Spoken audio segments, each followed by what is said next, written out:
Olá, galerinha do nono ano, tudo bom com vocês?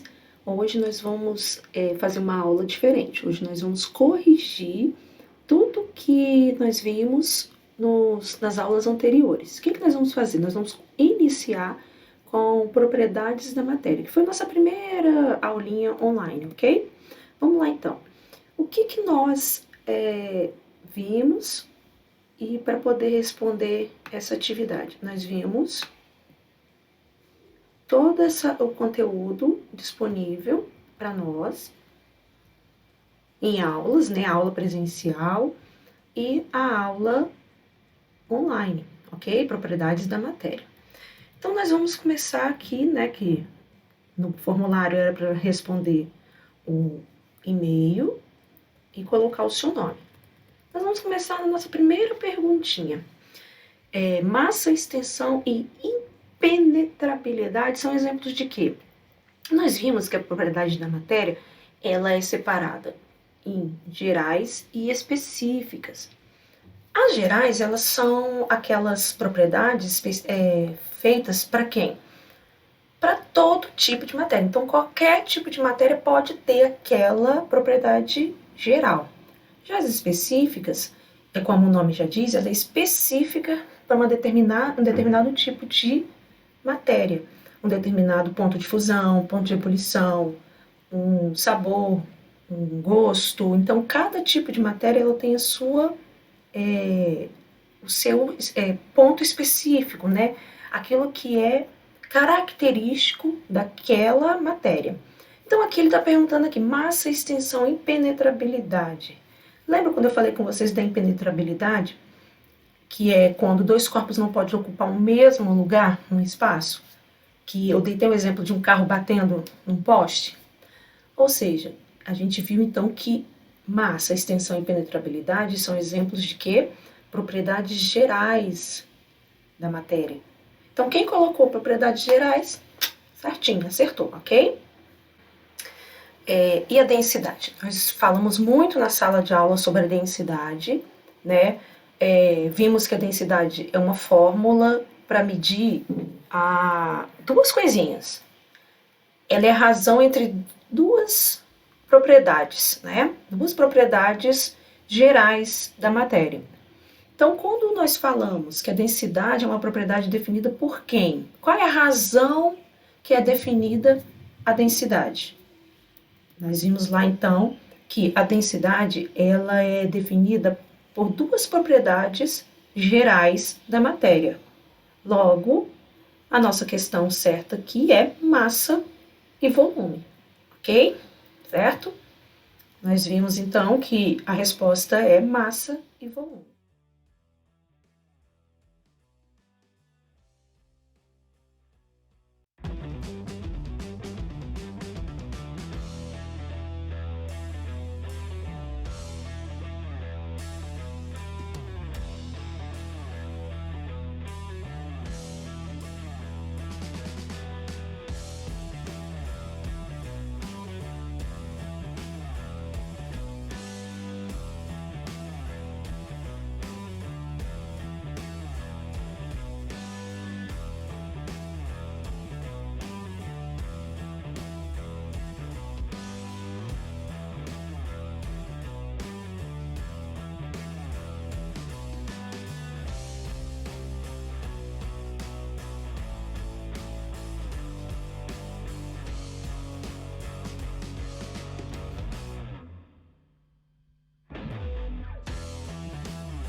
Vamos lá, gente. Questão 5. A questão 5, ela está querendo saber o seguinte. Vamos lá.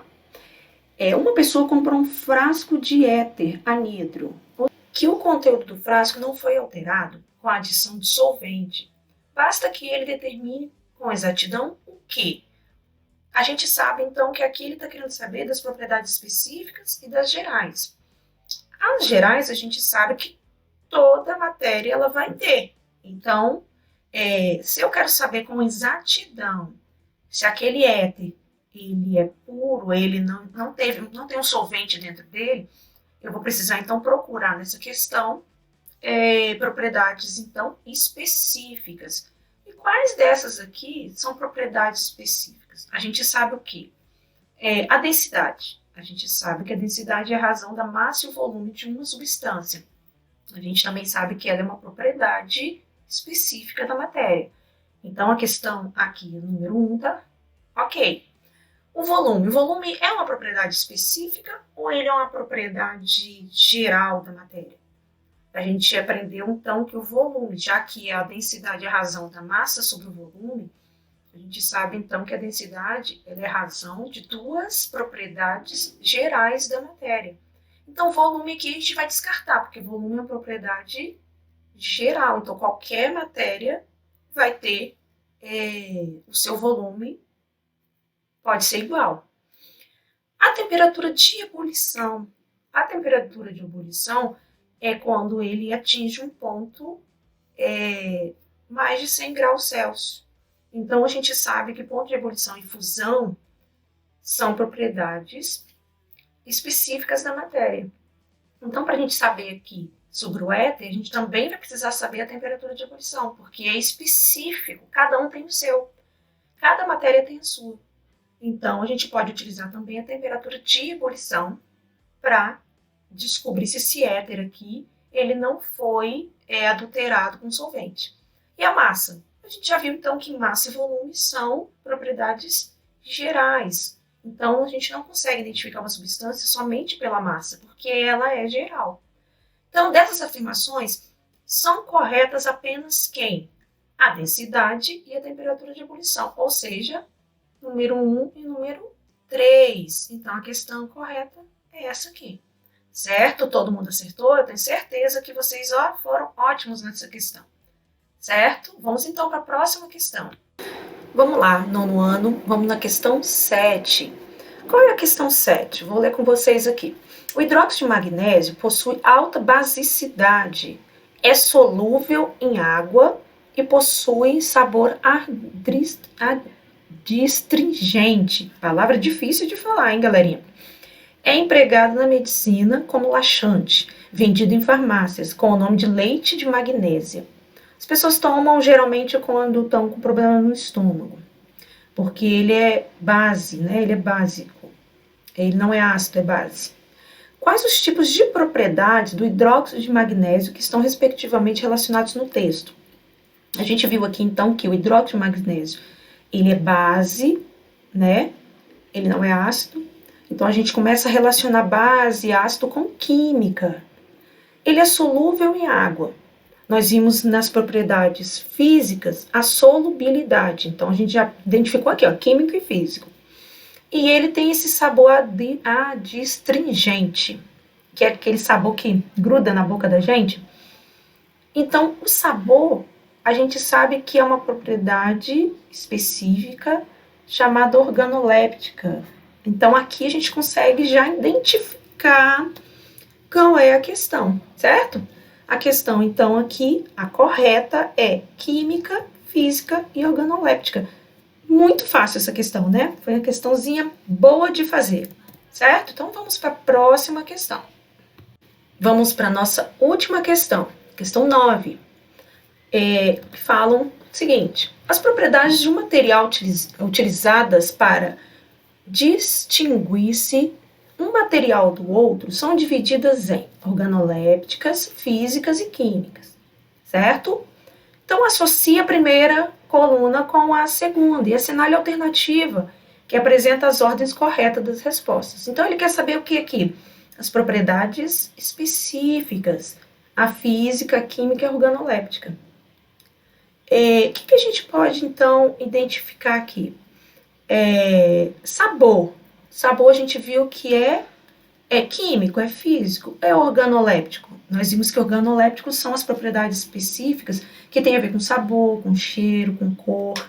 Então, aqui a gente pode marcar o sabor como organoléptica, certo?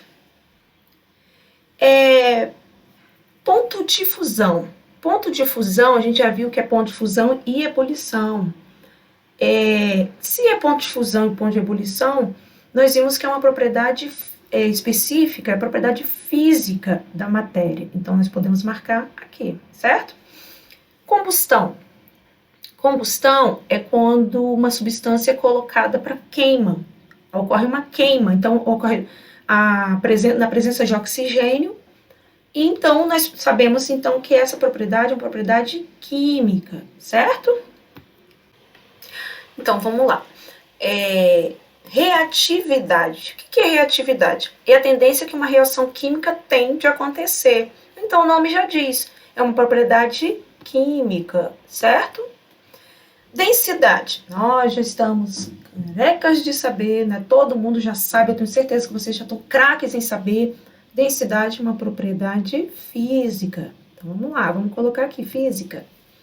E odor. Odor tem a ver o que, gente? Sabor, odor tem a ver com propriedades organolépticas. Então, vamos marcar aqui. Estados físicos da matéria. Não, eu já respondi. Estados físicos da matéria.